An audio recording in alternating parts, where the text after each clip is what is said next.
कैसे हो मेरे भाई बंधु? आई होप आपसे बढ़िया होंगे और अपनी स्टडीज प्रॉपर तरीके से कर रहे होंगे। तो बेसिकली हम आ चुके हैं अपने पहले चैप्टर के साथ क्लास ट्वेल्थ के। ठीक है, जो कि हमारा पहला यूनिट का पहला चैप्टर है क्लास ट्वेल्थ का। तो यूनिट है हमारा क्या, रिप्रोडक्शन यूनिट है। और उसके अंदर पहला चैप्टर है हमारा sexual reproduction in flowering plant. I hope आपको इस चैप्टर में मज़ा आएगा, बहुत अच्छी चीज़ जानने को मिलेगी, सीखने को मिलेंगी और बहुत सारा रिवीजन भी होता रहेगा क्लास 11 का। देखते हैं आपको क्लास 11 कितना याद रहता है। ठीक है, तो चलिए। तो इस यूनिट के अंदर हम इन 3 चैप्टर्स को कवर करने वाले हैं। पहला आपका सेक्सुअल रिप्रोडक्शन फ्लावरिंग प्लांट जो अभी चलेगा, और एनसीईआरटी के थ्रू ही हम सब कवर करने वाले हैं। ह्यूमन रिप्रोडक्शन भी आएगा इसके बाद, और उसके बाद आएगा रिप्रोडक्टिव हेल्थ। तो यहाँ पर हल्का-फुल्का रिप्रोडक्शन यूनिट का इंट्रो दिया गया है। ठीक है? एक बार आप इसको अच्छे से देख लीजिएगा। तो चलिए, अब इस यूनिट को स्टार्ट करने से पहले हम हमारे एक महान इंडियन बॉटनिस्ट के बारे में जान लेते हैं। He was one of the greatest botanist of in India. ठीक है? इसका नाम है पंचानन माहेश्वरी। ठीक है? इनकी आपका लाइफ स्पैन 904 से लेके 966 तक का था। और चलिए इनकी कुछ बायोग्राफी के बारे में हल्का-फुल्का आइडिया लेते हैं। Born in November 1904 in Jaipur, Rajasthan, Panchanan Maheshwari rose to become one of the most distinguished botanists not only of India but of the entire world. तो पंचानन जी का जन्म हुआ था 1904 में जयपुर में राजस्थान के अंदर। ठीक है, और इनका जन्म एक महान बॉटनिस्ट बनने के लिए ही हुआ था ऐसा।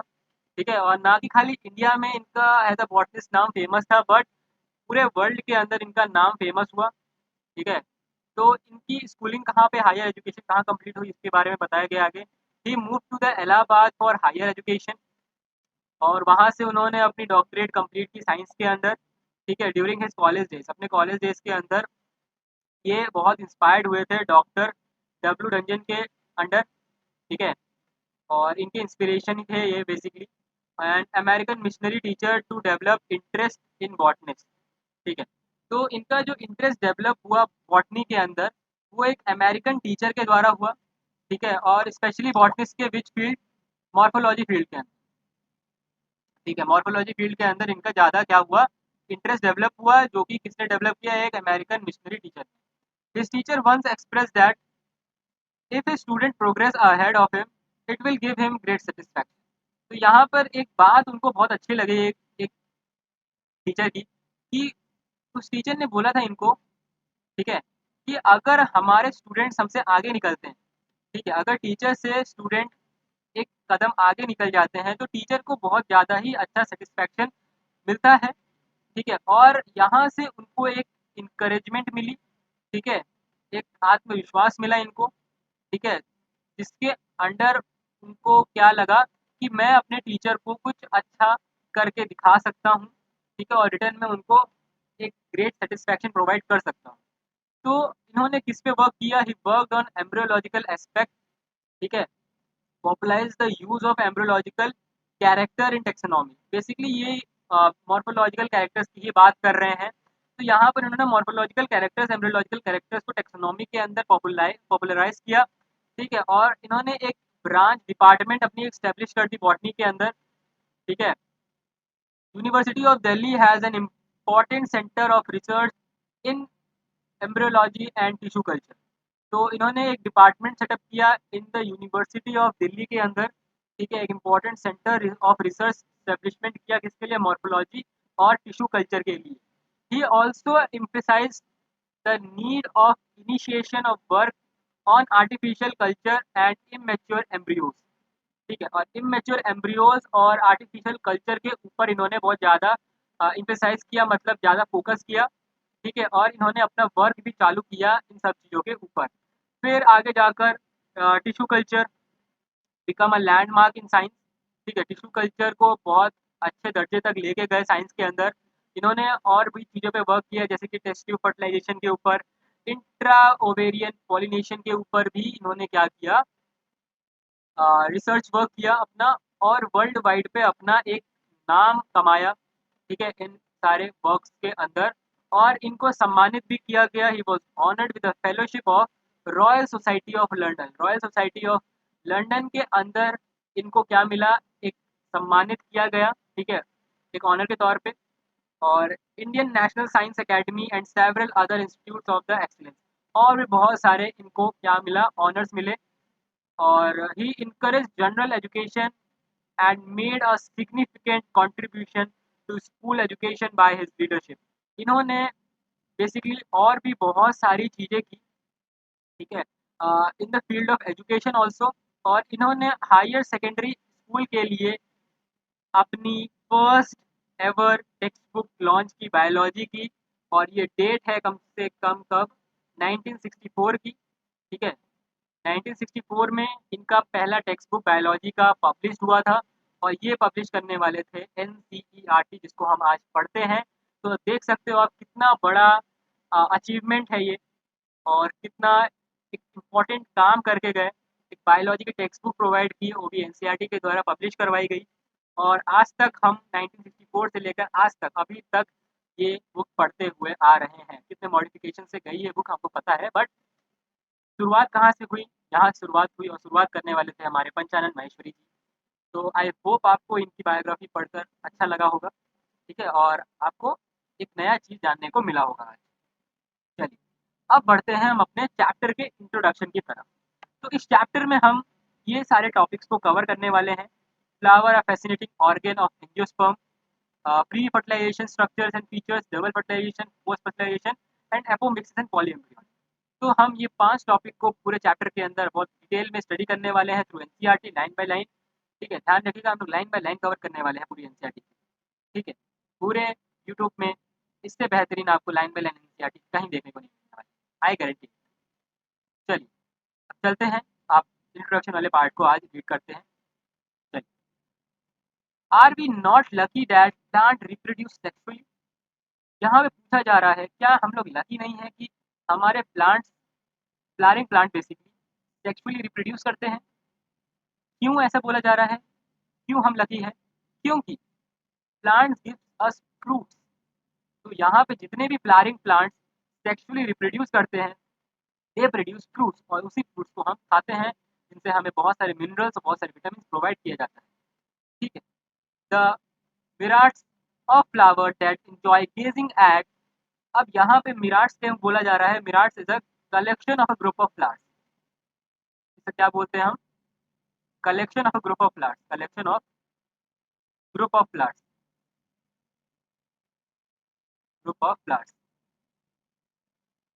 तो जिसको हम, जितने भी कलेक्शंस है फ्लावर्स के, उसको देखकर हम लोग इंजॉय करते हैं। जो सेंट्स हम यूज़ करते हैं, जो परफ्यूम हम यूज़ करते हैं, ठीक है। तो ये सब, इनके रिच कलर्स जो हैं, जो हमें अट्रैक्ट करते हैं, ये सब किस चीज़ का नतीजा है? दिस इज एड्स और टू सेक्सुअल रिप्रोडक्शन। ये सब फीचर्स सेक्सुअल रिप्रोडक्शन के कारण ही ये सब हो पा रहा है। Flowers do not exist only for us to be used for our own selfishness. Flowers खाली इसलिए इस वर्ल्ड के अंदर एग्जिस्ट नहीं करते हैं कि हम इंसान, हम भी humans use them for our own selfishness. All flowering plants show sexual reproduction. यहाँ बोला जा रहा है कि सारे जितने भी फ्लावरिंग प्लांट्स हैं, वो सब सेक्सुअल रिप्रोडक्शन करते हैं। अब यहाँ पर एक मॉर्फोलॉजिकल का क्वेश्चन है, आई थिंक प्लांट किंगडम का क्वेश्चन है। तो प्लांट किंगडम में हम लोगों ने पढ़ा होगा फ्लावरिंग प्लांट्स हम किस डिवीजन को बोलते हैं प्लांट किंगडम के अंदर। प्लांट किंगडम के अंदर कौन सा डिवीजन फ्लावरिंग प्लांट के नाम से जाना जाता है? तो here is the answer, answer is angiosperm. जी हाँ, एंजियोस्पर्म को हम फ्लावरिंग प्लांट के नाम से भी जानते हैं। प्लांट किंगडम के अंदर angiosperm is the division in which flowering plants consider. चलो, a look at the diversity of structures of the inflorescence, flower and floral parts। अगर हम डाइवर्सिटी देखें किस चीज़ की, स्ट्रक्चर्स ऑफ इन्फ्लोरेसेंस। इन्फ्लोरेसेंस मतलब किस तरीके से हमारा फ्लावर्स अरेंज है प्लांट के अंदर। फ्लावर्स की बात करें, फ्लावर्स की स्ट्रक्चर की बात करें, और उनके फ्लोरल प्लांट्स की स्ट्रक्चर की बात करें, तो this show amazing range of adaptation to ensure formation of the end product of sexual reproduction. ये सब क्या करते हैं, एक मैक्सिमम अमेजिंग रेंज शो करते हैं एडाप्टेशन की, ठीक है, अपने इन्वायरमेंट के अनुसार अपने आप को फॉर्म करते हैं, जिनके कारण वो अपना एंड रिजल्ट दे पाते हैं जब आफ्टर द सेक्सुअल रिप्रोडक्शन। अगर हम बात करें फ्लावरिंग प्लांट्स के अंदर, उनका एंड प्रोडक्ट क्या होता है, फ्रूट होता है और सीड होता है। और इसी के बारे में हम पूरे चैप्टर के अंदर डिटेल में स्टडी करने वाले हैं, by starting to the end point, कैसे फ्रूट्स और सीड बनता है एक छोटे से फ्लावर के अंदर और क्या क्या फैक्टर्स इन्वॉल्व होते हैं। ठीक है, और इस चैप्टर के अंदर हम उसके मॉर्फोलॉजी, स्ट्रक्चर एंड प्रोसेस पूरा पढ़ने वाले हैं sexual reproduction in flowering plants, जिसको हम एंजियोस्पर्म के नाम से भी जानते हैं। ठीक है, तो ये हो गया हमारा बेसिक सा introduction about sexual reproduction in flowering plant. चलते हैं हम अपने पहले टॉपिक के ऊपर। पहला टॉपिक है हमारा flower a fascinating organ of angiosperm. यहाँ पे बोला जा रहा है फ्लावर को एक फैसिनेटिंग ऑर्गन ऑफ एंजियोस्पर्म। ठीक है, क्योंकि फ्लावर ही तो है हमें जो अट्रैक्ट करता है, एक फ्लोरल क्या देता है, अट्रैक्शन देता है।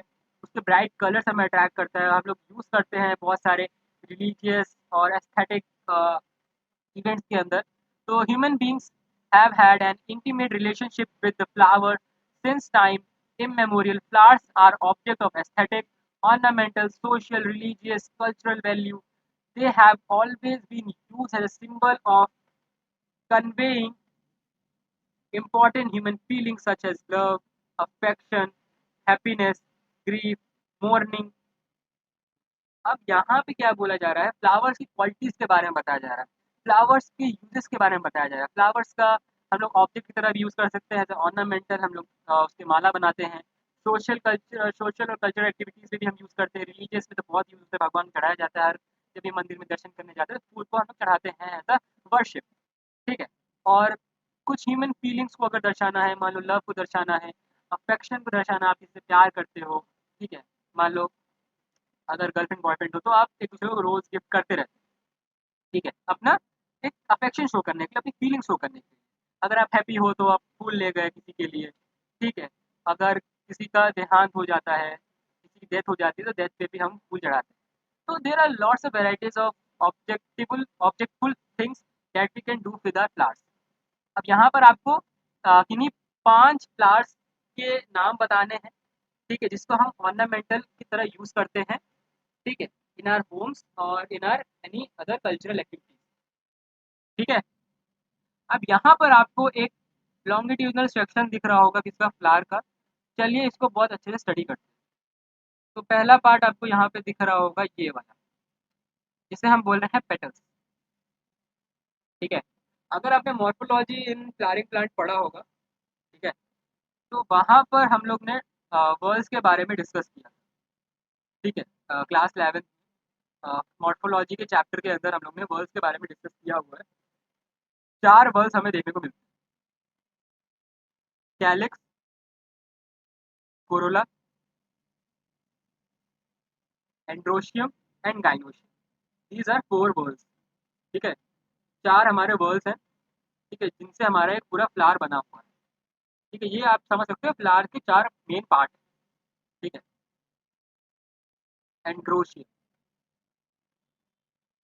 और फिर आता है आपका गाइनोशियम।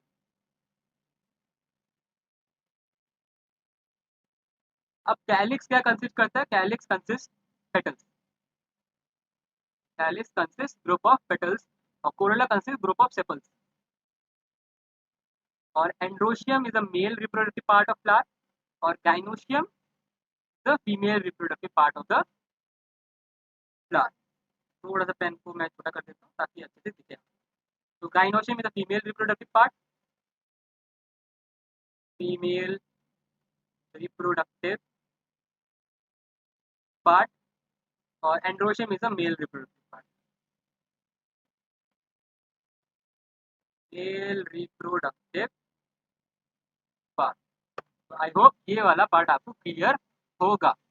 अब मेल रिप्रोडक्टिव पार्ट आपका जो ये है, ये वाला जो पार्ट दिख रहा है आपको, ये आपका मेल रिप्रोडक्टिव वाला पार्ट। ठीक है, और ये आपका क्या कहलाता है, आपका ये कहलाता है आपका मेल रिप्रोडक्टिव पार्ट एंड्रोशियम। और इसके पार्ट हमारे पास 2 पार्ट होता है। पहला पार्ट है आपका क्या, एंथर एंड फिलामेंट। क्या बोलते हैं हम इसे? Anther and filament. Anther and filament. तो ये जो आपको लॉन्ग स्लेंडर लाइक स्ट्रक्चर दिख रहा है, ये आपका हो जाएगा फिलामेंट। और ये जो आपका बाइलोब स्ट्रक्चर दिख रहा है, एंथर बेसिकली बाइलोब स्ट्रक्चर होता है आपका एक फ्लारी प्लांट के अंदर। बाइलोब होता है और थीका, दो थीका होता है, और two thecas are also present in anther. ठीक है। और ये आपका फिलामेंट हो जाएगा लॉन्ग, ये वाला पार्ट। ठीक है। और ये वाला जो पार्ट आप देख रहे हो, जहाँ पर सारे एंथर एक जगह क्या है, कलेक्टिवली स्टोर्ड है, ये वाला पार्ट आपका हो जाएगा थैलेमस। थैलेमस। ठीक है। तो ये वाला पार्ट हो जाएगा थैलेमस, ये आपका सेपल्स है। ठीक है, ये वाला पार्ट आपका सेपल्स है, यहाँ पे मार्किंग है आपकी, देख सकते हैं। और ये आपकी क्या है, ये जो बीच में आपका है, ये बीच वाला पार्ट जो है आपका, ये है आपका क्या, फीमेल रिप्रोडक्टिव पार्ट। अब फीमेल रिप्रोडक्टिव पार्ट में आपका तीन चीजें कंसिस्ट की जाती है। पहला आपका आता है स्टिग्मा। ठीक है, स्टिग्मा आता है, फिर आता है स्टाइल, और फिर लास्ट में आता है ओवरी। एक एक करके तीनों के बारे में जानते हैं। अब स्टिग्मा क्या करता है, जब भी एंथर के अंदर बेसिकली कंसिस्ट होता है मेल गेमिट। ठीक है, मेल गेमिट हमारा फ्लावर के केस में क्या होता है आपका, पॉलन ग्रेन। पॉलन ग्रेन आपका क्या है, मेल गेमिट है, जो एंथर क्या करता है, कंसिस्ट करता है। Male gamete. ठीक है, मेल गेमिट आपका एंथर कंसिस्ट करता है। वो कहाँ ट्रेवल करेगा, वो जाएगा फीमेल पार्ट पे। पहले कहाँ जाएगा आपका, स्टिग्मा के ऊपर, वहां पे होगा आपका पॉलन पिस्टल इंटरेक्शन। क्या होगा वहां पर, आपका पॉलन पिस्टल इंटरेक्शन होगा। पॉलन पिस्टल इंटरेक्शन होगा यहाँ पर। इसके बाद वहां पर आपका जर्म पोर डेवलप होगा पॉलन ग्रेन के अंदर। वहां से निकलेगी आपकी pollen tube. Pollen tube travel करेगी फिलामेंट के थ्रू। फिलामेंट के थ्रू वो जाएगी ओवरी के अंदर, और ओवरी के अंदर बैठा होगा हमारा क्या, फीमेल गेमिट। वहां पे जाकर मेल गेमिट क्या होगा, इंट्रोड्यूस होगा, वहां पे आपका पूरा फ्यूजन होगा। ठीक है, ये आपका बेसिक इंट्रोडक्शन था। ठीक है। तो ओवरी क्या है, मेन साइड ऑफ आपका sexual, main side of fusion, main side of fusion. किसका किसका, फीमेल और मेल गेमिट। इसके अंदर भी बहुत सारे स्ट्रक्चर्स भी आते हैं। ठीक है। और क्या बच गया हमारे पास, anther, filament done, petal done, सब हो गया है। हाँ, अब यहाँ पर कुछ कॉमन नेम आ, एंथर और फिलामेंट पूरे को हम बोल सकते हैं स्टेमेन, और sigma, style and ovary we called it pistil. Called it pistil. Pistil consist what, sigma, style and ovary. तो आपका पिस्टिल क्या कंसिस्ट करेगा, ये तीनों कंसिस्ट करेगा आपका, sigma, style and ovary. And stamen will consist of anther and filament. Anther and filament. I hope आपको ये डायग्राम अच्छे से क्लियर हो गया होगा। चार वर्ड्स मैंने बता दिए, calyx, corolla, androecium and gynoecium. इसके अंदर androecium and gynoecium are the reproductive part, और आपका calyx and corolla are the accessory organ. Calyx और कोरोला आपका क्या हो जाएंगे, एक्सेसरी ऑर्गन हो जाएंगे।